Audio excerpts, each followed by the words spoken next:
Benedica a tutti. Cominciamo questa edizione di Supermondi parlando dell'Omuos e di quello che succedeva in questi giorni. So che è l'Omuos? A che serve? Perché i siciliani non lo vanno? Vediamo sul servizio di Fonso Genchi. MUOS è l'acronimo di Mobile User Objective System.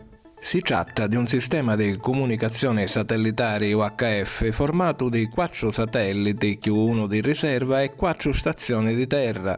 2 di questi si trovano negli Stati Uniti, una in Virginia e l'altra nella Hawaii. La terza è situata a Coiarena, dall'Australia, e la quarta si sta costruendo in Sicilia al lato di Niscemi.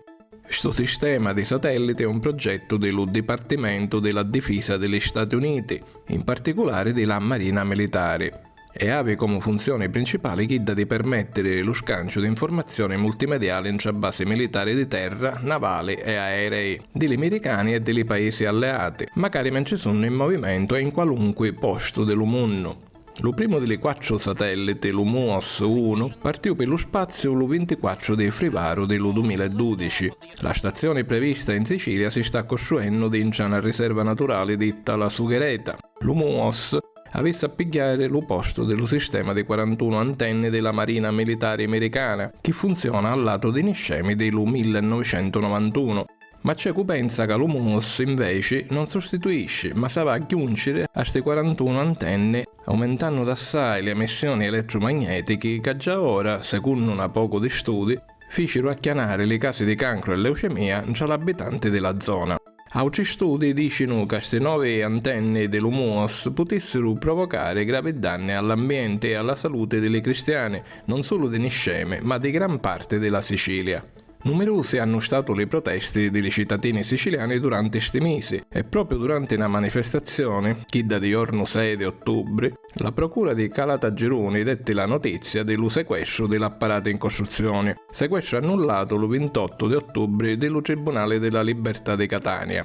Lo passato 3 di Innaro, giusto picca giorna prima che si discutesse all'Assemblea regionale siciliana su questo tema, il ministro del governo italiano, Anna Maria Cancellieri, comunicava al presidente della regione siciliana Rosario Crocetta che l'Omuos di Niscemi è sito di interesse strategico per la difesa militare della nazione e delle sue alleate e che non si possono accettare comportamenti che impediscono l'attuazione dell'esigenza di difesa della nazione.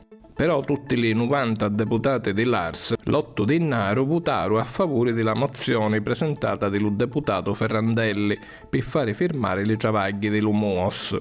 L'11, dopo le lignate della polizia alle manifestature della notte precedente, Crocetta annunziava che la regione sospende le travaglie dell'Omuos. Un popolo sano, per mezzo di tutti i suoi rappresentanti eleggiuti liberamente, vuole tutelare la salute della sua gente, vuole proteggere il suo ambiente, non vuole diventare ancora più assai oggetto militare e, soprattutto, vuole poter decidere senza nuda imposizione esterna. Sopra l'Omuos sentemmo magari lo presidente Crocetta, che ne fece questa breve dichiarazione. C'è chi fa i parole e c'è chi fa i fatti e chi sia la differenza fra chi seriamente si interessa delle cose di Sicilia e invece chi che fanno solo chiacchiere. Tu Muos, se era buono si faceva in America. Violenze sessuali contro le femmine in Igna. Trasiamo dentro questo argomento con un servizio di Salvatore Amedeo Ciminata. Una violenza ogni 18 ore, questo è lo triste primato della capitale ignana. Vittime ogni giorno le femmine, protagoniste di una rivoluzione economica che sta cancellando le basi dello tradizionale sistema produttivo ignano. Un mese fa, 4 uomini violentarono una studentessa universitaria sopra un menso pubblico e dopo la ittarono fuori dello menso causandoci gravi danni alla salute per poi morire 10 giorni dopo. Notizia di qualche giorno fa, invece, è la violenza sessuale di un uomo di 40 anni verso 4 piccirilli femmine, d'età tra i 5 e i 10 anni. E l'uccidice di Innaro, un'altra femmina, madre di 2 piccirilli, fu invitata a chianare sopra di un menso pubblico, portata in una casa e violentata di 7 mascoli, tra chisti pure l'autista dello menso. Questi sono solo 3 delle tante episodi di violenza verso le femmine dal paese asiatico. E per questi motivi i picciotti indiani continuano a protestare contro questi tipi di violenza. Arresti, scontri e feriti, Nuova Delhi è terreno di battaglia di più di 2 settimane. Altri mali che interessano le femmine sono l'urratto e la vendita, la prostituzione, la schiavitù ai travagli della casa. È cosa di tutti i giorni oramai che femmine indiane scomparino per poi essere venute, violentate o ammazzate, perché la femmina viene vista come un peso dentro alla società indiana. Un paese, l'India, che se della banna vede l'aumento dello progresso economico, dell'altra banna non corrisponde lo stesso progresso civile e umano verso le sue cittadine femmine. La Fudda addimanna la pena di morte per chi commette lo stupro e altri generi di violenza, ma lo governo fa orecchi di mercante e le manifestature interpellarono a Sonia Gandhi che ci prometteva di portare le richieste in tale Parlamento. Chiudiamo questa edizione con un servizio di Filippo Albamonte sopra la crisi economica e la moneta. Si sente sempre più spesso parlare della questione della moneta unica, l'euro, e degli accordi europei che per qualcuno sono un grave problema per la nazione italiana e i popoli tutti. Vediamo di capire ne che assai. Chi vuole dire tornare alla sovranità sopra la moneta, come diceva che vuole nascere di l'euro? Significasse tornare a dare allo Stato lo potere di stampare la propria moneta senza dimannarla ai mercati delle capitali indebitandosi e senza dover patire lo spread e i crapicci della finanza privata. Praticamente come fanno i grandi paesi industriali che hanno grandi debiti pubblici ma avendo la propria moneta li possono sostenere senza problemi. Perché il debito pubblico è un problema con l'euro mentre prima con la lira i mercati erano tranquilli e lo spread era sotto le 100 punti?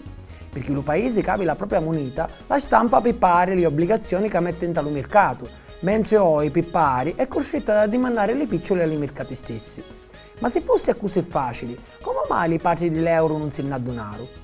La risposta è in tale teoria della scuola economica chiamata monetarista, che le principali istituzioni economiche dell'Europa, come la BCE, pigliano come esempio e che dice che gli stati non possono coniare la propria moneta perché sennò acchiana l'inflazione.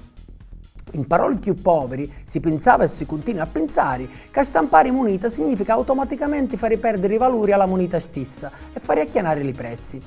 Sta teoria però, oi come oi, viene confutata da importanti economisti mondiali come lo premio Nobel per l'economia Paul Krugman, che partendo dalle teorie di John Maynard Keynes dicono che se ci sono assai cristiani senza travaglio, lo Stato può coniare la moneta per aiutare la produzione, senza lo pericolo dell'inflazione che invece si abbascia per l'effetto dei prodotti concreti che vengono fatti e per lo stimolo all'economia.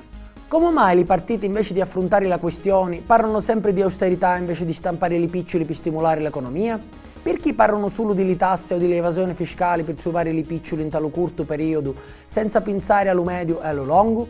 Le possibili risposte nella prossima puntata di Stupor Mundi. Questo è tutto questa settimana. Ne vediamo lo prossimo venerdì. Salutiamo!